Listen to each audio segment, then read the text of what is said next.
Hello, John Bloodworth, Gentleman Crafter here with another card making layout video. This is number 17 in the series. If you'd like to watch the others, please do check out the playlist. In the meantime, let's crack on with this one. So I'm going to reach through my layout folder and choose this design. Quite a few strips of paper going on here, so I am going to reach for a pad that's full of bits and pieces, and that's this Gardenia pad by First Edition, and it's got lots of single-sided papers, some textured, some pearlized, and then some double-sided papers at the back as well. Good range of nice muted colours, I would say. They're not super bright and they're not super pastel, they're just nice. Okay, so I've got a few other things going on here as well. Got this set of visible image stamps and a couple of dies that I'm going to die cut from the bits of cardstock that are with them. Some ink pads, and then obviously these are the 3 papers that I've chosen from the pad. Time to get choppy. Okay, so as a reminder, if you would like the layout that I'm using here with all of the measurements, then please do head over to my blog, gentlemancrafter.com. I will leave a link in the description below the video on YouTube. If you're already on the blog, you'll find it on the blog post. I have added an extra layer to this, and I will put it in the printable layout that you can download. So just to make you aware, there's an extra layer going on, just in case you're checking off as I'm working. I particularly loved this muted wood panel design. It's also got a nice paper texture to it as well, an indented texture. Not always visible on screen, but hopefully in the close-ups you saw, you maybe picked it out.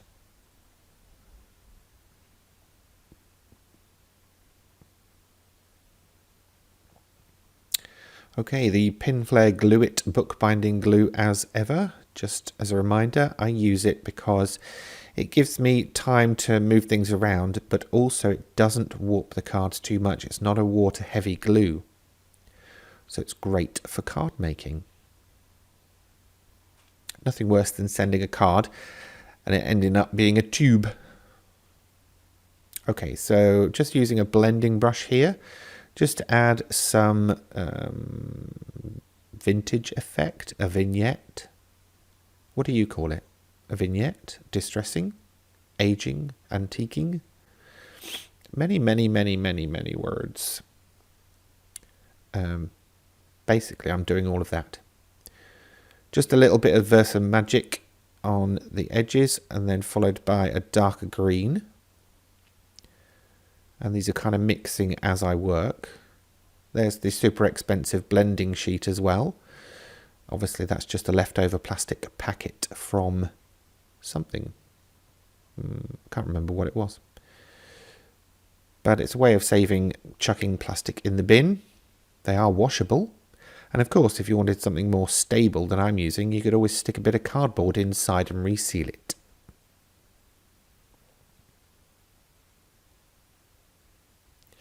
What do you use? Why not leave me a comment in the section below the video on YouTube or on the blog?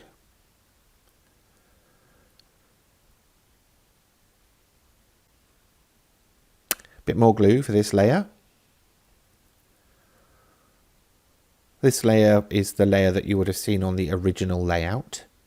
So rather than just having that stark white border, I thought that that nice dark sagey green, not sage, what would it be? A moss green maybe? I don't know. Anyway, the point was to break up that white border. Time to crack out the new set of stamps. Pop my glasses on so I can see what I'm doing. And I'm using an Onyx Black Versafine. I tend to use this for sentiments because it's great for picking up fine detail. And because it's a brand new stamp, I just wanted to stamp out just to see really what it looked like. I've already marked out a bit of scrap white paper with the size of the panel so that I can then use the stamp positioning tool to get it in the right place.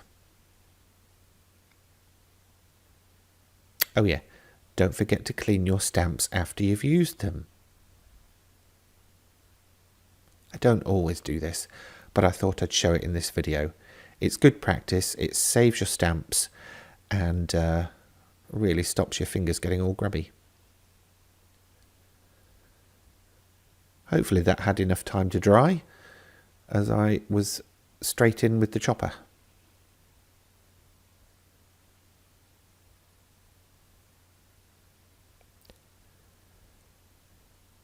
Now I could leave this as a stark white sheet of sentiment, but I thought, let's add a little bit of that green. First I dabbed the edges, which in all fairness would have been enough, but then with the leftover ink on the brush, I just kind of touched up the edges a bit.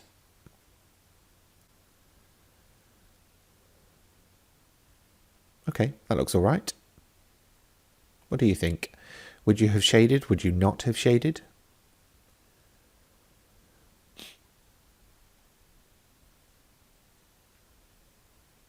Okay, so just making sure I've got everything that I want and that I have an idea of where it's all going to go. Yep, that looks okay to me. Now for the first part, as ever, I tend to mark a line so that I can see where I'm putting that first part and get it on straight, and then hopefully everything else falls into place. I don't want to spend all day marking out this thing.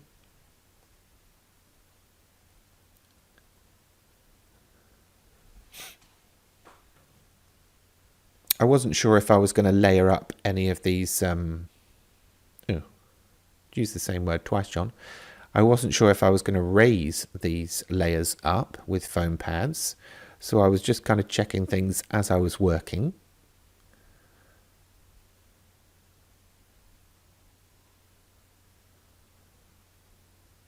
So far I'm just going with the flat approach.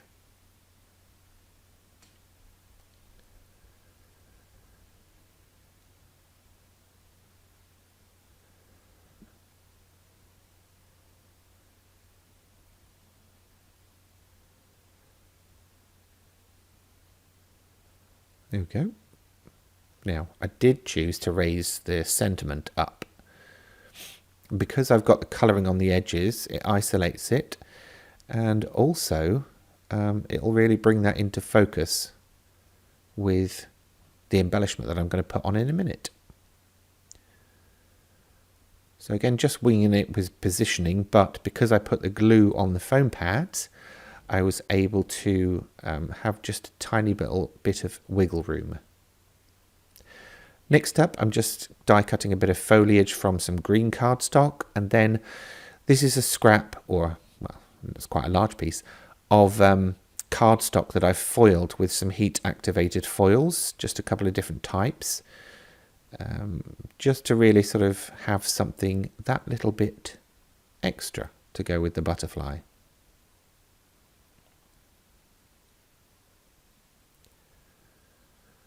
There we go.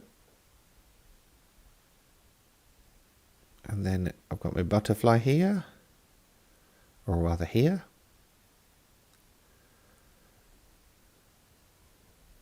It's nice, isn't it? Okay, so that little chap's going to just sit above the sentiment. And hopefully the butterfly at the top would make the recipient smile. And then the sentiment would reinforce that they have a beautiful smile. Oh, isn't that nice? Oof. Anyway, couple of gems to go on. Don't have to put them on. You don't have to do sparkly if the person you're giving to doesn't like sparkly. That's the beauty of all of these layouts. They can be adapted to whoever you're giving to, what they like, what they don't like. Just wing it. Do what you fancy. And there we go. That's number 17 done. Thanks for watching. That's it for this time. If you've enjoyed this video, please remember to give it a thumbs up. And if you have any questions, feel free to leave them in the comments section below. And for more from me in the future, please remember to subscribe to this channel. Thanks for watching.